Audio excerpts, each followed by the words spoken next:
Hi boys and girls, welcome to our first story in a craft for February. Hope you're having a great month. Don't forget, if you come to visit the library, check out the craft cart. We'll of course have some Valentine's Day themed crafts this month. And any books we read here and in any of our story times with Mr. Josh or the bedtime stories with Miss Shannon and Miss Amy, definitely count those towards your 1,000 books for kindergarten. If you haven't signed up for 1,000 books for kindergarten, definitely do it. It's a lot of fun and it's a great way to keep track of your reading on your way to kindergarten. And today we're going to do some books that are inspired by Fancy Nancy. We have a little display that we put up saying, if you like books by Fancy Nancy, try these. And these are a few of our favorites that are kind of like that. And as you can see, I was inspired and I booked a room at the Plaza Hotel in the Eloise Suite, which is très expensive. But you know what? I thought, why not? While I'm reading story time for you guys, I'll book it and see some of the sights in the city. So that's where I am right now, the Eloise Suite at the Plaza Hotel. First book we're reading is Not All Princesses Dress in Pink by Jane Yolen and Heidi E.Y. Stemple. And it starts like this. Not all princesses dress in pink. Some play in bright red socks that stink. Blue team jerseys that don't quite fit, accessorized with a baseball mitt and a sparkly crown. Some princesses, when they choose, never pick out fancy shoes, but soccer cleats for outdoor sports with shin guards and some baggy shorts and a sparkly crown. Some princesses roll around wrestling on the muddy ground, then get right up to skip and dance in tattered, stained, and muddy pants and a sparkly crown. Some princesses wear their jewels while fixing things with power tools, saw, screwdriver, hammer, drill. They wear with pride each greasy spill and a sparkly crown. Some princesses are break their nails, planting flowers into pails, driving dump trucks, moving dirt, dressed in an extra large hand-me-down shirt and a sparkly crown. Some princesses like to paddle wearing lots of shiny metal, helmet on head and body armor so that nothing bad can harm her, or her sparkly crown. And how smart is she wearing her helmet while she's riding her bike, right? In chainmail, they easily fight an evil sorcerer or a knight. Imagination is great, right? Look, imagine she's fighting a knight. Or escape a stony tower displaying all their princess power and a sparkly crown. Then after a great victory lap, followed by a well-earned nap, to the ball these princesses run, wearing no pink gowns, not one. They waltz in red, foxtrot and blue, they reel in plaid and polka dots too. And in those grand and fancy halls, one even hip-hops in her overalls. Do you see her? Do you see someone hip-hopping in her overalls? I think that's her right there, right? And a very sparkly princess crown. And that's the story of Not All Princesses Dress in Pink. They can. Pink is a great color for everyone, right? But if you want to wear a different color, that's your prerogative, right? And now we're going to read a new series that we really like. We get some of our best ideas for books from book reviews, and we also get them from our friends and colleagues. Like another librarian will say, oh, Miss Ann, you have to read this one. It's really good. But this one we got from a patron. It's another great place. One of the moms said, do you have this series? And we hadn't. So we ordered it, and it's one of our new favorites. It's really good. If you like Fancy Nancy, if you like books about princesses and sparkly stuff and high couture, this is the book for you. It actually made me think of two of our patrons. We have Miss Griffin, who is a mom who comes in here and is very artistic, very great artist, and she also knows a lot about high couture. So I think she would love this one. And there's Miss Ella. Miss Ella is a patron who I think is going to be a fashion designer / librarian. So she's going to be the best dressed librarian you've ever seen. So this one is definitely Ella, girl. This is your book. So I'm going to read one in the series. It's called Clary, the Chicest Mouse in Paris by Megan Hess. And this one's called Fashion Show Fiasco. There's a few in the series, and it's really a lot of fun. And the illustrations are really great. It begins like this. And forgive my French pronunciation because, yeah. Springtime was blooming in beautiful Paris, and life was très belle for sweet little Clary. It's kind of hard to see. Let me move the light so you can see a little better. Can you see it?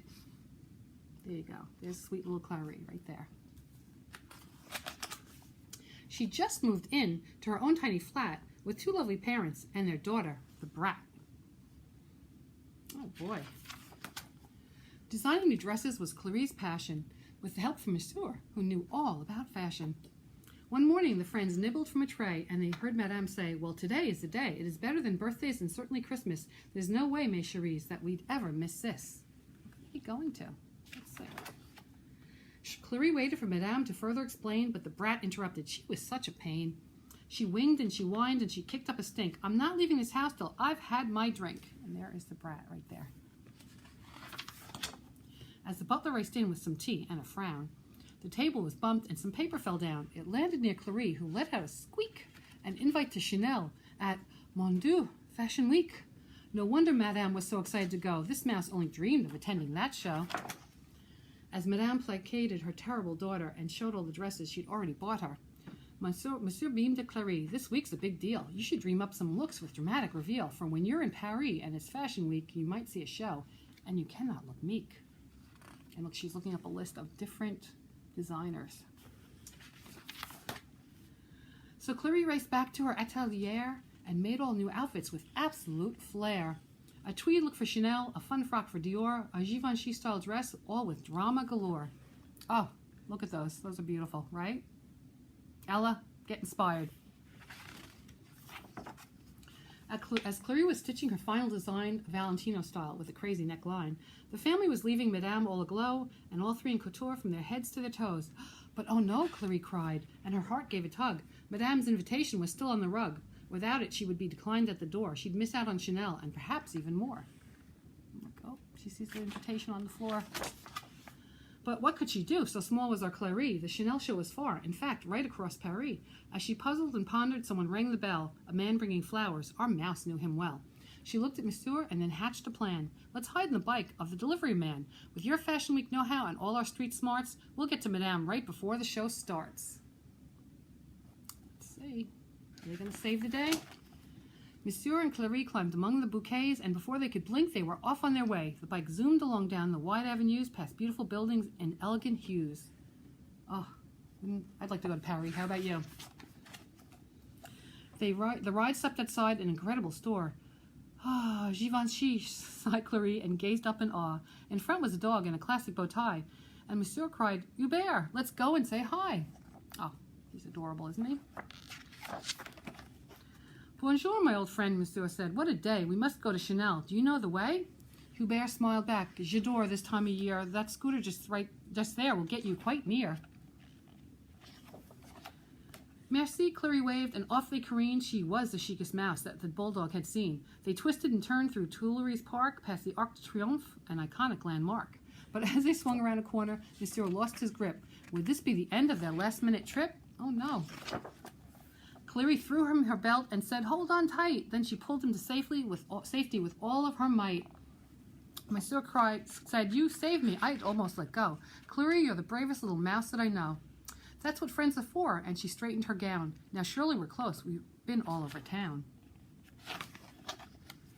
As they jumped off the scooter in front of Dior, both cat and mouse gasped at the person they saw. The maestro of fashion on a long velvet bow, a Chanel invite in hand on her way to the show. Do you think you know who that is? I bet your moms know who that is. Monsieur looked at Clary and said, are you ready? Let's hide in her handbag. The great Hermes Kelly. Oh, best handbag in the world, boys and girls. Hermes Kelly. And with that plan in mind, like Bonnie and Clyde, they leapt into her bag, their next place to hide. Oh, here's another clue who she is. A.W. Ask your mom and dad. Ask your mom who that is. And same person who is high and big in fashion. She'll know who it is.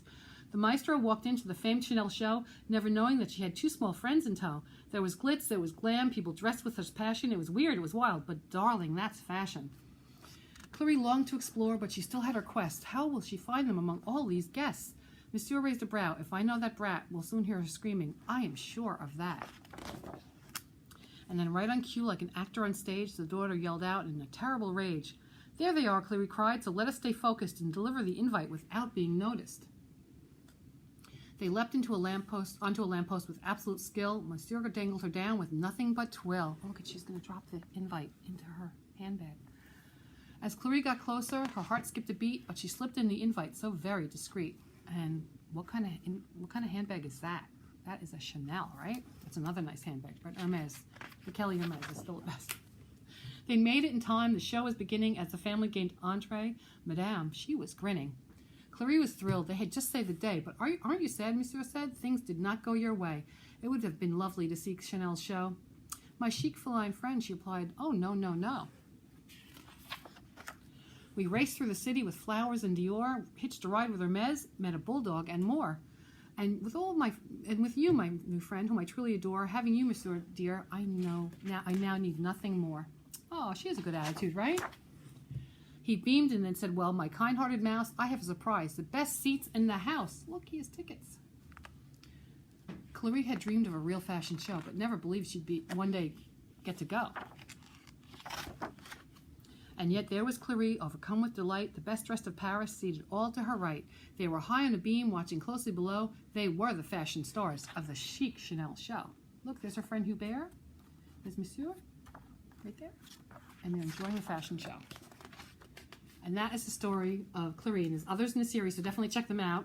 And what I love also is this is the author, and she takes the most amazing picture for each one. And this is her on a pink overlay with a pink dress on, just looking très chic. So those are the books for today.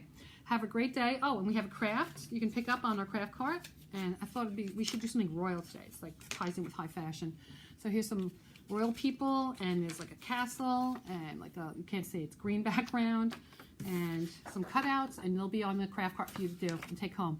Have a great February. I'll see you next week, and come in and say hi. Bye. Bonjour.